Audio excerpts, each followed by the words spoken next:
기쁘고 복된 주일 아침 예배하는 여러분에게 주님의 은혜와 평강이 함께 하시기를 간절히 소망합니다.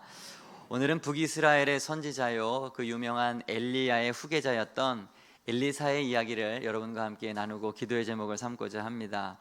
주님께서 우리의 귀를 열어주시고 마음을 부드럽게 하셔서 오늘 나에게 필요한 주님의 음성 듣는 시간 되기를 축복합니다. 엘리사에게는 많은 제자가 있었습니다. 그런데 그 가운데 한 명이 죽었고, 그래서 이제 그의 아내와 두 아들이 남게 되었습니다.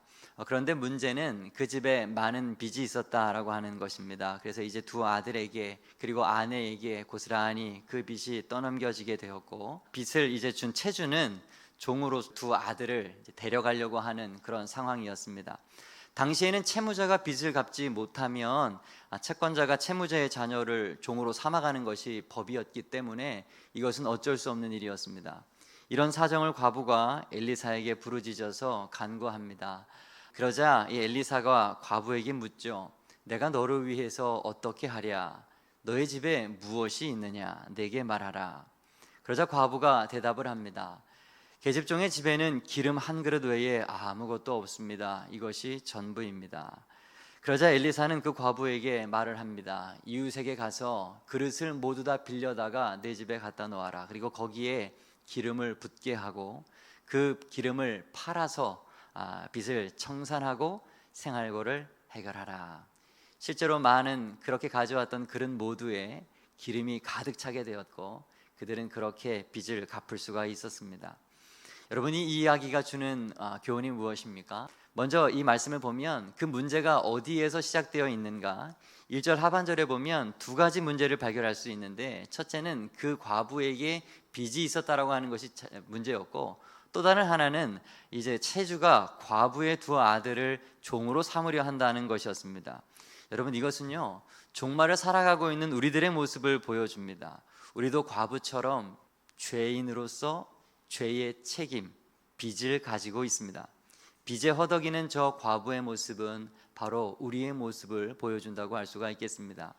그리고 채주가 과부의 아들을 종으로 삼으려고 하듯이 마귀도 죄인인 우리에게 책임을 묻고 우리를 자신의 종으로 부리려고 합니다. 우리를 정죄하고 넘어뜨려서 결국 우리를 죽음에 이르려고 하는 것, 그것이 마귀의 존재의 목적입니다.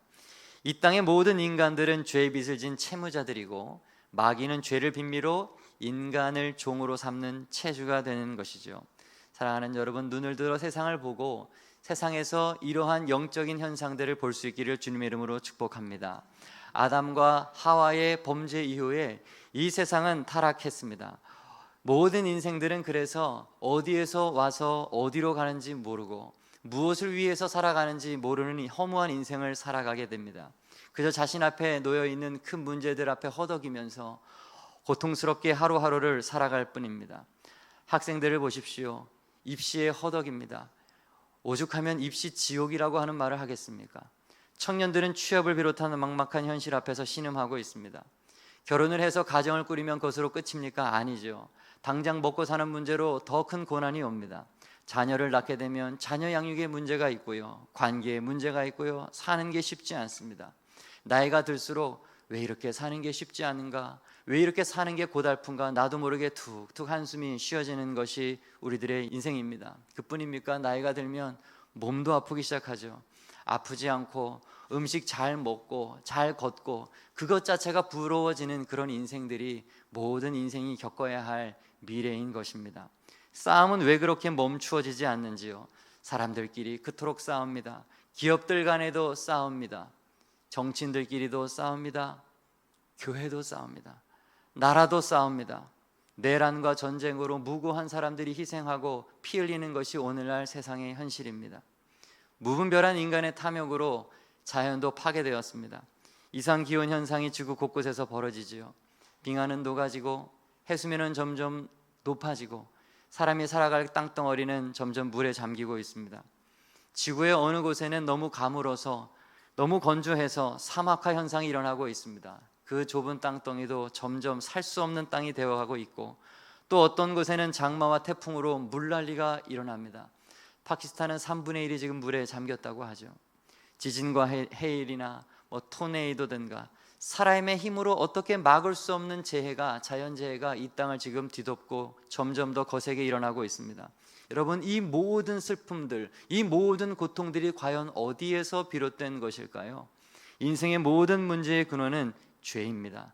마귀는 이렇게 신음하고 고통스러워하는 우리를 보면서 비웃고 있습니다. 당신의 뜻이 마치 이루어진 것 마냥 우리를 보고 지금 이 순간에도 비웃는지 모르겠습니다. 영의 눈으로 세상을 바라보고 이 세상의 모든 문제가 어디에서 비롯되었는지 바라보며 나는 어디에 서 있고 어떻게 살아야 되는지 영적인 눈을 뜨는 우리 모두가 될 수 있기를 간절히 바랍니다. 체주는 마귀를 우리들에게 보여줍니다. 그리고 이 과부는 본래 인간인 우리의 절망하는 모습을 보여주고 있는 것이지요. 마귀는 죄인을 괴롭히고 죄인은 절망 속에 살아간다. 첫 번째, 이 명제를 마음속에 기억하시면서 살아가십시오. 인정하든 인정하지 않든 이것이 모든 인생의 현 주소가 되는 것입니다. 그런데 오늘 이야기는 갑자기 반전이 됩니다. 빚에 허덕이던 이 과부에게 엘리사가 해결책을 제시해 주기 때문에 그렇습니다. 어떻게 해결해 줍니까? 2절 말씀을 보면 기름 한 그릇으로부터 그 문제는 해결이 되기 시작합니다. 여러분, 그렇습니다. 과부 인생의 그 문제는 그가 가지고 있었던 기름 한 그릇에서부터 해결이 되었습니다. 그러면 모든 인생이 겪는 이 문제를 해결해 주는 기름 한 그릇, 기름 한 병은 무엇일까요? 바로 우리 주 예수 그리스도의 피가 되는 것입니다. 남편이 죽고 아내에게 남긴 게 기름 한 병이듯이 우리 주 예수 그리스도께서 십자가에서 죽으시고 우리에게 남기신 것은 그분의 흘린 피, 보혈이 되는 것입니다. 체주에게 빚을 모두 갚아줄 능력이 이 기름 한 병에 있었던 것처럼 마귀의 정죄를 이길 힘도 오직 예수 그리스도의 피밖에 없는 것입니다. 예수의 피가 마귀를 이깁니다. 이 사실을 마음속에 기억하시기 바랍니다.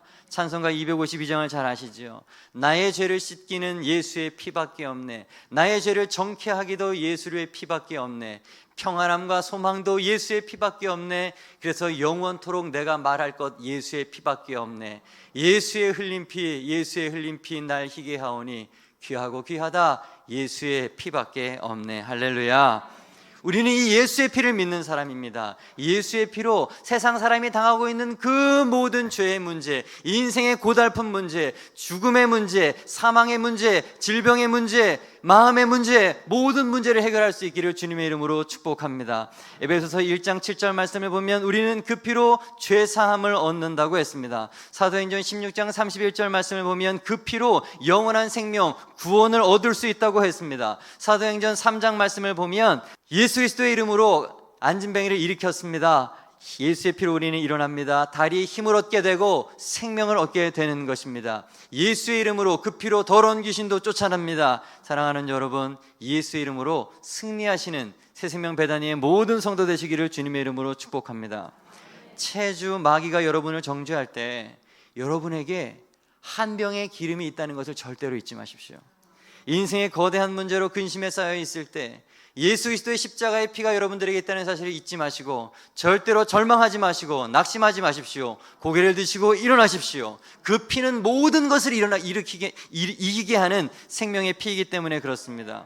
예수님께서 나의 모든 죄악을 담당하시고 십자가에서 죽으셨지요. 우리는 우리의 죄값을 이미 치른 것입니다. 마귀에게 진 빚이 있다면 예수 그리스도께서 이미 다 갚아주신 것입니다. 예수님이 십자가에서 죽기 전에 마지막 한마디 무엇이라고 말씀하셨습니까? 다 이루었다. 다 이루었다고 말씀하셨습니다. 이 땅에 우리 모든 인생이 겪어야 할 죄와 사망과 고통, 모든 저주를 해결하셨습니다. 이 사실을 믿으십시오. 주일날마다 이것을 우리는 되새기는 것입니다. 나는 다시 살아난다. 나는 다시 살아난다. 아무리 이 땅에서의 나의 삶이 힘들다 할지라도 나는 일어날 수 있다. 오늘 거룩한 주님의 날에도 다시금 주님을 바라보면서 회복될 수 있는 여러분 되기를 바랍니다. 그런데 여러분, 오늘 이야기에서 재미난 사실이 하나가 있습니다.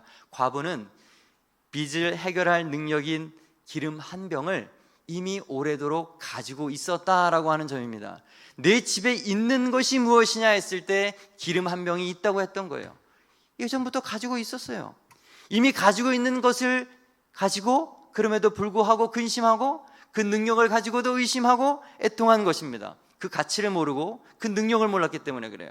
우리 성도들도 마찬가지입니다. 교회를 다녀요. 예수를 믿는다고 고백을 합니다. 그 이름에 능력이 있다고 말을 합니다. 그 피를 압니다. 죄 사함이라고 알아요. 생명이라는 것을 압니다. 그런데 실제 삶에서는 그 피가, 그 이름이 아무런 능력을 발하지 못하고 그저 근심과 걱정으로 똑같이 살아갑니다. 믿지 않는 사람들이랑 똑같이 한숨 짓고 똑같이 슬퍼하고 똑같이 절망하면서 살아갑니다. 인생에 산적해 있는 문제들에 압도되어서 휘청거리면서 간신히 비틀비틀 하루를 살아가고 있는 것 여러분이 아닙니까? 여러분 어떠십니까? 예배의 자리에 지금 이 시간에도 앉아있지만 머릿속에는 세상의 여러 가지 문제들로 가득한 것은 아닙니까? 자녀의 문제로, 관계의 문제로, 건강의 문제로, 자신의 죄의 죄책감 때문에, 사업의 문제로 늘 두통에 시달리고 잠도 못 자고 그러시는 것은 아니신지요? 그렇다면 여러분, 마귀가 원하는 대로 살고 있는 것입니다. 마귀가 여러분을 비웃고 있는 것입니다. 사랑하는 여러분, 하나님을 믿으십시오. 그리고 믿음을 키우십시오. 왜 그런 현상이 나타납니까? 믿음이 없기 때문에 그래요. 세상의 위협이, 마귀의 공격이 너무 크니까, 믿음은 요만한데 위협은 이만하니까 압도되는 것이에요. 압도되는 것이에요. 제가 이래봬도 어렸을 때 RC카가 있었어요. 아버지가 이거 사주셨거든요. 그 당시에 이거 RC카 하나 있으면요, 무선 자동차, 이건 엄청난 자랑하며 살았거든요. 막 아버지 선생님이었잖아요. 운동장에서 막 갖고 노는 거예요. 근데 이게 막 놀다가 난감할 때가 있어요. 저기 막 달려가고 있는데 갑자기 돌에 걸려가지고 픽 쓰러지는 거예요. 얘가 픽 뒤집어져요. 차가 자체가 막 달려가가지고 이렇게 세워야 돼요. 이거 왜 넘어졌나 보면 조그만 돌멩이 하나, 그거 갖고 넘어지는 거예요. 근데 나중에 알아보니까 안 넘어지는 차가 있더라고요. 바퀴가 이만한 RC카. 이런 것들은 막 자갈밭도 뭐 조금 흔들려도 그냥 가는 거예요. 네가 있던 말든 조그만 거든 크거든 그냥 막 밟고 앞으로 갑니다. 사랑하는 여러분, 바퀴가 크면 넘어가요. 믿음이 크면 넘어갑니다. 왜 우리가 넘어가요? 믿음이 없기 때문에 그래요. 믿음이 없기 때문에. 인생의 여러 가지 문제들로 마귀가 위협할 때 큰 믿음으로 넘어가시기를 바랍니다. 자녀가 문제가 됩니까? 자녀가 여러분의 소유고 여러분의 문제를 해결하려고 그래서 그러는 거 아니에요? 맡기세요. 하나님께서 주셨으면 하나님의 자녀잖아요. 하나님께서 알아서 하시겠지. 기도하면서 맡기십시오. 건강에 문제가 생깁니까? 하나님께서 생명의 주관자시라면서요. 살아도 죽어도 주를 위해서 사신다면서요. 그분이 여러분의 아버지라면서요. 가장 좋은 아버지께서 질병을 주셨으면 그 질병도 좋은 것 아닙니까? 우리가 이 땅에서 길어야 100년 사는데 100년을 넘어서 영원한 생명이 우리에게 있다는 것을 믿는다면 죽어도 기쁜 거 아니에요? 시한부의 인생을 살아도 감사할 수 있다는 고백을 할 수 있는 것이 신앙인 아닙니까? 사람과의 관계가 문제가 있습니까? 너무 때리고 싶고 내가 뭔가 복수하고 싶고 원수를 갚고 싶습니까? 그때 믿음을 가지셔야죠. 예수님을 보는 눈을 가리셔야죠. 예수님만큼 억울한 사람이 있습니까? 예수님이 무엇을 잘못했습니까? 오히려 우리를 구원하러 오셨는데 구원하려고 온 그 대상에게 저주를 받고 온갖 누명을 다 쓰시고 십자가에 모진 고통을 당하시고 죽으셨어요. 이렇게 모자란 내가 어떤 한 사람에게 미움을 받는 거, 그거를 못 참으십니까? 여러분 말씀드릴게요. 우리는 모든 사람에게 사랑을 받을 수가 없어요. 모든 사람에게 다 인정을 받으려고 하는 사람들이 있어요. 교만입니다. 착각이에요. 어떻게 모든 사람에게 인정받아요? 안 돼요.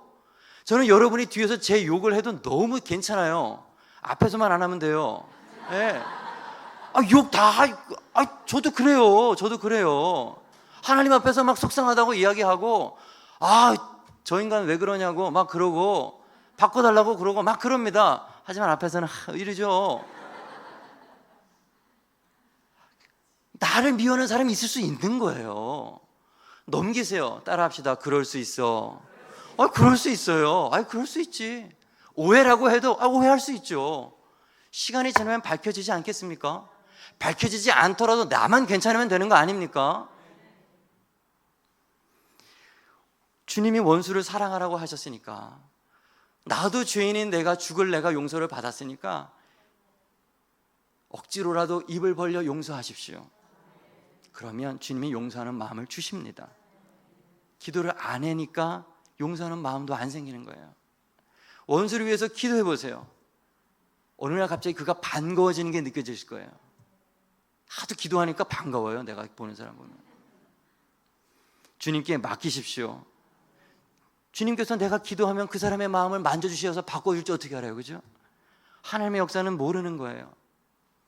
벗어날 수 없는 큰 죄의 문제로 마음이 죄책감으로 가득한 사람이 혹시 이 자리에 있는지도 모르겠습니다. 용기를 내어서 하나님 앞에 나아가십시오. 십자가를 매달리십시오. 내가 너를 정죄하지 아니하노니 다시는 가서 너도 죄를 짓지 말라고 하는 주님의 음성을 들으실 수 있으실 것입니다. 용서하시 주실 것입니다. 경제적인 문제로 당장 먹을 것이 없는 분이 계십니까?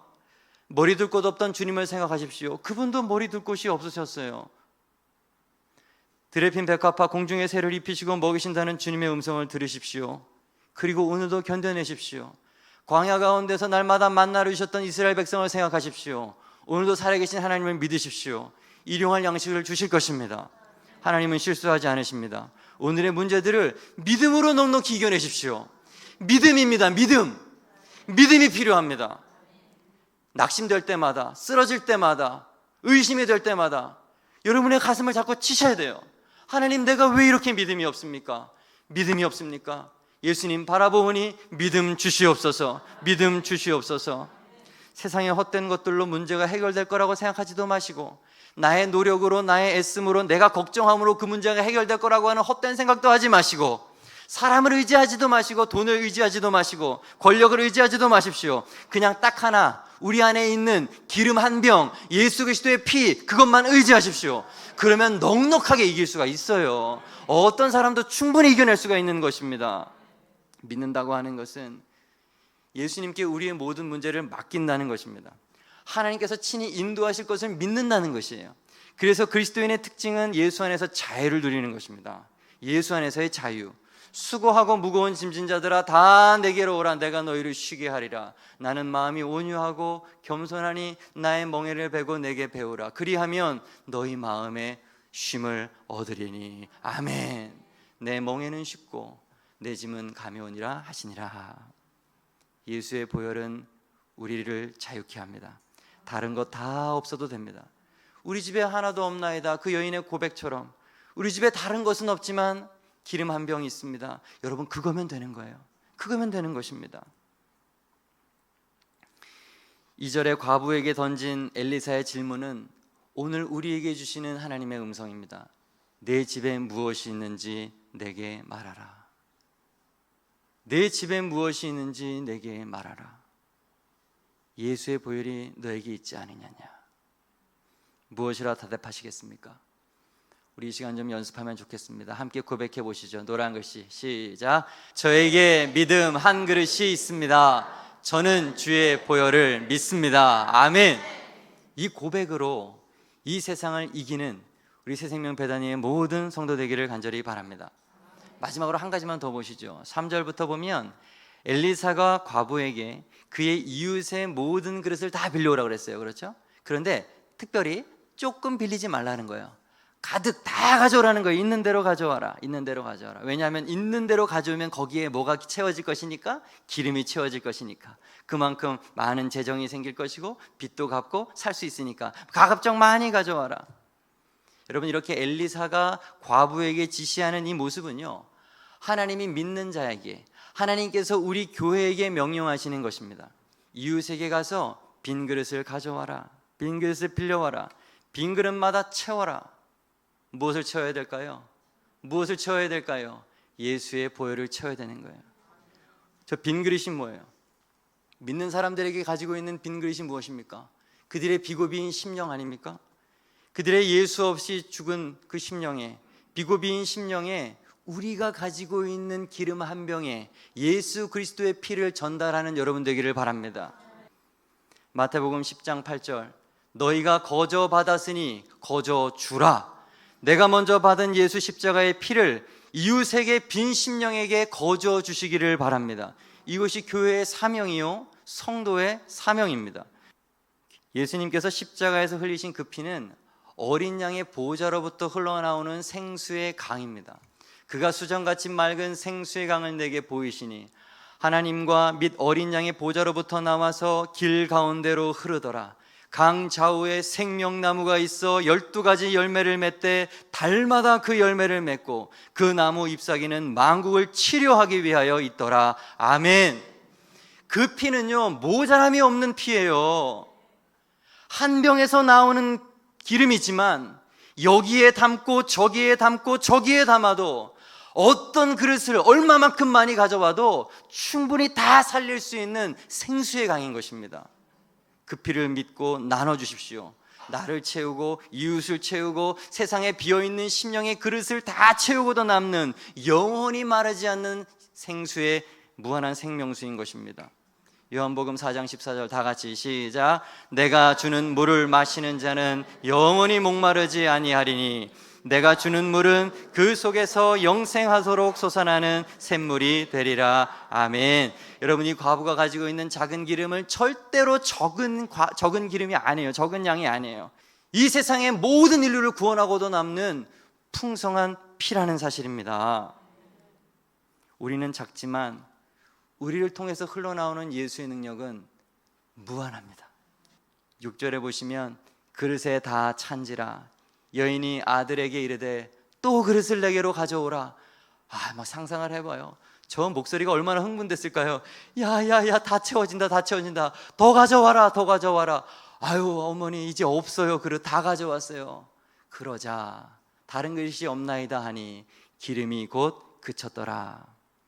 빌려온 모든 그릇에 기름이 다 차니까, 예수의 피로 가득 차니까 마지막 그릇에 기름이 채워지자마자 기름이 그쳤어요. 예수의 피는 더 이상 흐르지 않았어요. 무엇을 의미해요? 교회는 끊임없이 세상의 빈 그릇을 빌려와야 되는 거예요. 안 가져오면 멈춰요. 안 가져오면 멈춰요. 빈 그릇을 자꾸 가져와야 돼요. 가져와야 채워지고, 가져와야 채워지고, 가져와야 채워져요. 타인의 빈 심령에 내게 있는 그리스도의 피를 채우는 것, 이것이 교회의 사명이고 성도의 사명입니다. 사랑하는 여러분, 주변을 돌아보십시오. 빈 그릇을 찾으세요. 그리고 거기에 예수의 피를 부으십시오. 여러분이 빈 그릇을 찾을수록 예수님의 보혈의 피는 쏟아져 나올 것이고 계속해서 살릴 것입니다. 계속해서 구원될 것입니다. 말씀을 정리하겠습니다. 오늘 3가지 말씀드렸습니다. 첫째, 마귀는 죄인을 괴롭히고 죄인은 절망 속에 살아갑니다. 둘째, 예수의 피가 마귀를 이깁니다. 셋째, 우리는 이웃의 모든 빈 그릇에 기름을 채워야 합니다. 오늘도 저 악한 마귀는 우리를 정죄하고 넘어뜨리면서 자신의 종으로 삼으려고 합니다. 우리의 반응은 둘 중 하나예요. 걱정하면서 절망하면서 쓰러지든지, 아니면 예수님이 우리에게 남겨주신 기름 한 병, 보혈의 능력 의지하고 이겨서 이웃의 빈 그릇에게 그 기름 나눠주는 인생으로 살든지, 둘 중 하나예요. 목회자로 통탄스러운 것은 예수의 이름을 가졌다 하는 사람들이 절망하면서 세상을 살아가는 것입니다. 예수를 믿는다고 하면서 늘 언제나 울상으로 살아가는 사람들 보면 속이 답답합니다. 왜 영혼을 소망하면서 살아가는 성도가 그렇게 우울해합니까? 왜 절망합니까?